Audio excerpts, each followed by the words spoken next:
In this video, we're going to talk about some rules for how linear transformations affect the mean and the variance of a random variable. So first, let's think back to the linear transformations that we talked about for a data set. I believe this was back in chapter 3 of our textbook, so way back at the beginning of the semester. And we talked about what happens to your data when you transform it using a linear transformation. And there are two ways that you can linearly transform your data. You could add or subtract a constant to all of your data points, or you could multiply or divide your data by a constant. And when we did either of those transformations, a couple of things happened to our measures of center, meaning our mean, our median, our quartiles, or our measures of spread, those being our range, our IQR, or our standard deviation. When we added a constant, and again that means adding or subtracting a constant, that adds that same, we'll say that we're adding a constant A, that would add or subtract that same constant A to the measures of center.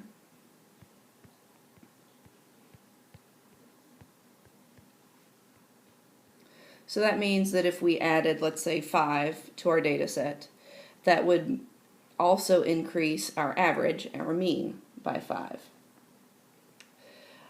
However, when we add a constant to our data set, there is no change in our measures of spread.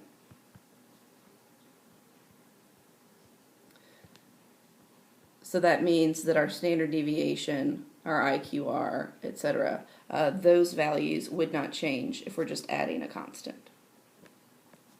When we multiply or divide by a constant, let's call that value b in this case,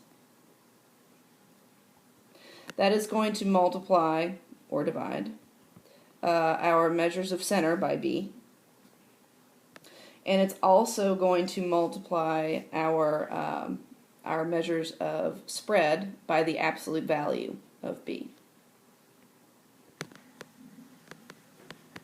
So just to summarize, these linear transformations tell us that if we're adding or subtracting a constant to our data set, or in this case what we're looking at is our random variable, then we are going to add that value to our mean, but our standard deviation and also our variance will not change.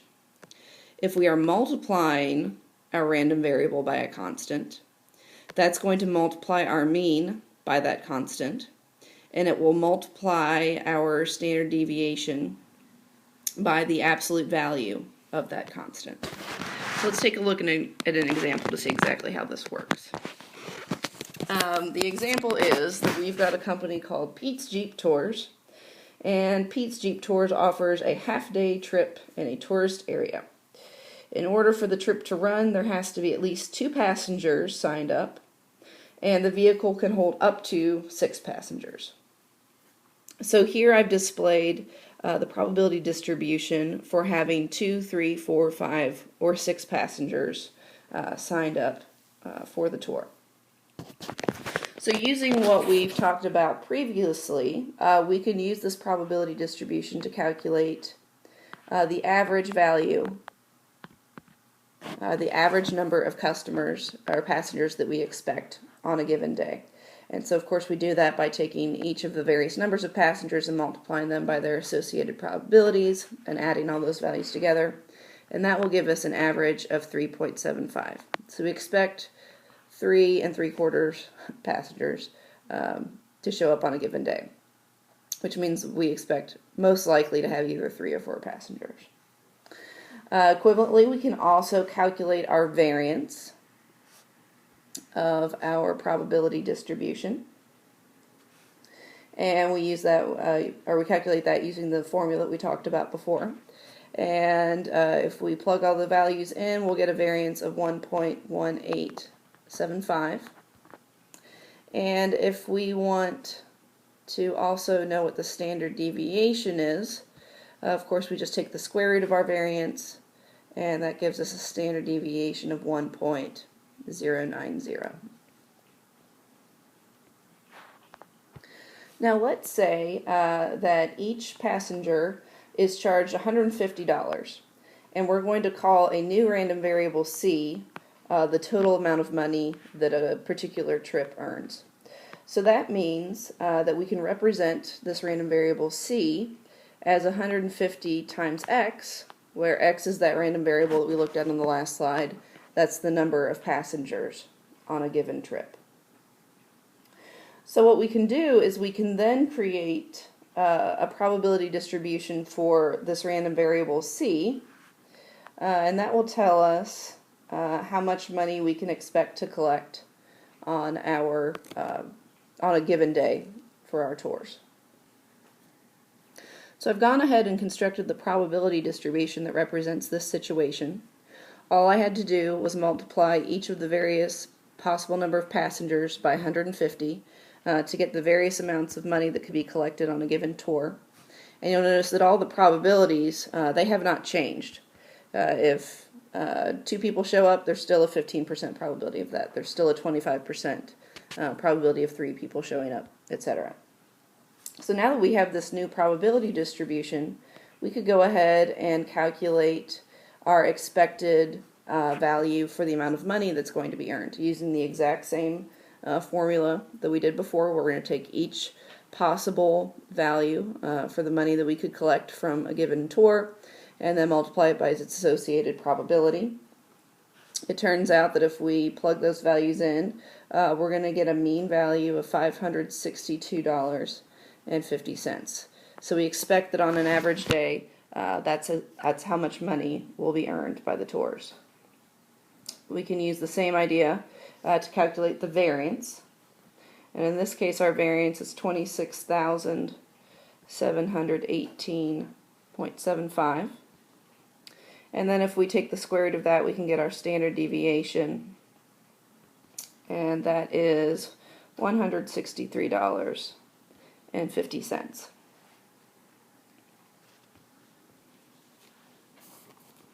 Now it turns out that we actually didn't have to work this hard to figure out the mean amount of money that we expect to make on a given tour or its variance or standard deviation. What we could have done instead was just use some of the properties of random variables. It turns out that because we took our initial random variable x and we multiplied it by 150, all we actually needed to do to calculate the mean of C, our new random variable, was take our original mean, 3.75, and multiply that by 150. And when you do that, you get 562.5, which is the average value for our income that we calculated. We could have done the exact same thing to find our standard deviation. Just multiply that by 150, and you get $163.50. Now there's a slight trick with variance. You don't just multiply your variance by 150 because you have to think about how variance is calculated and the relationship between variance and standard deviation. Since we get the standard deviation by taking the square root of the variance, hopefully it will make sense that we don't multiply our variance by 150, we multiply it by 150 squared, and when you do that, you get the variance that we calculated of 26,718.75. So those are some of the basic rules that you need to commit to memory. If you have some new random variable, we'll call it y, that random variable, to find the mean of it, you just take your original random variable x and you multiply it by whatever constant you're increasing it by. To find the standard deviation of this new random variable y, you also multiply by your original the standard deviation of your original random variable x. But to find the variance of this new random variable y, you multiply by the square of that constant that you're multiplying by.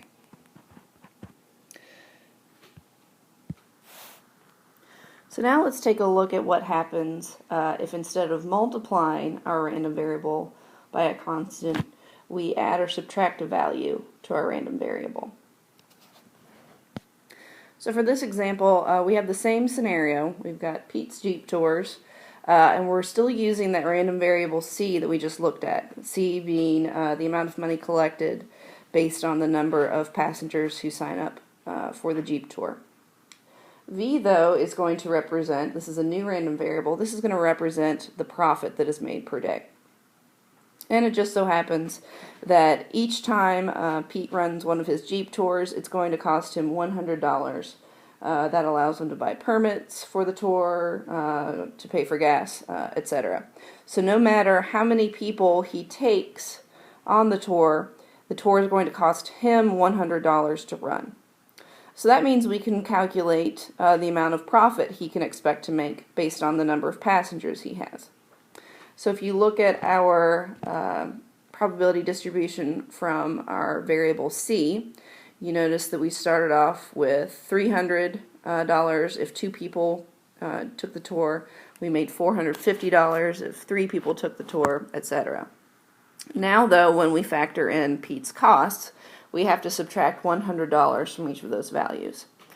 So this means that if 200 people take the tour, or excuse me, if 2 people take the tour, he makes a profit of $200. If 3 people take the tour, he makes a profit of $350, etc. Also notice that our probabilities for the number of people who take the tour, again, have not changed. So using the exact same methods that we already have a couple times, we can calculate the expected value of this random variable V. We can also calculate its variance and also its standard deviation. And it turns out that it's the expected value. Oops, I lost it. Just one moment. Sorry about that. The mean profit turns out to be $462.50. So that's how much money he can expect to make on a given day. The variance in this case is 26,718.75, and the standard deviation is $163.50. Now, you've probably already guessed that there would have been an easier way to calculate the mean, the standard deviation, the variance, than just going through and plugging into the formulas. What we actually could have done is we could have taken the mean, the variance, and the standard deviation that we got for our random variable C and just applied some logic to that. If you notice, for our random variable C, our mean, or our expected value was $562.50.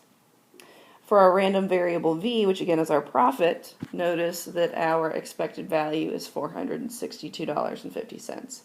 So all we needed to do was subtract the $100 that we're subtracting from each of our scenarios to get our mean here. So you just subtract the constant. Let's take a look at the variance and the standard deviation, see how those changed.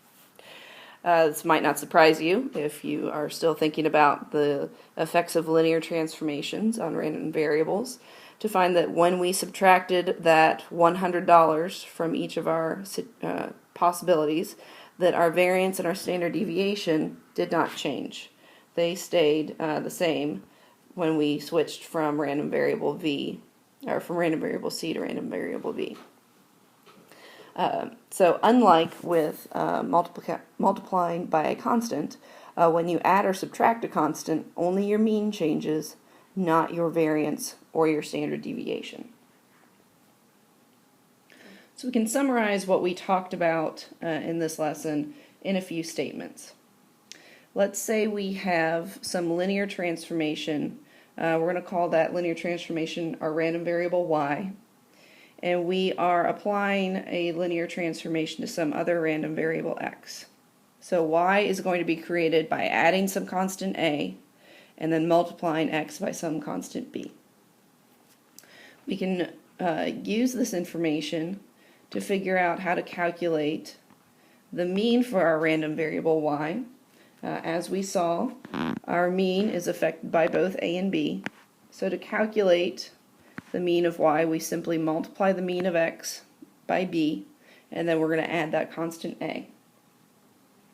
To calculate the variance of our new random variable y, we don't need to worry about a, because as we just saw in that last example, adding a constant does not impact the variance. However, we do need to multiply the variance of x by b squared, not just b. You need to keep that in mind. But to find the standard deviation of y, since variance is the square of standard deviation, then you would just multiply the standard deviation of x by b.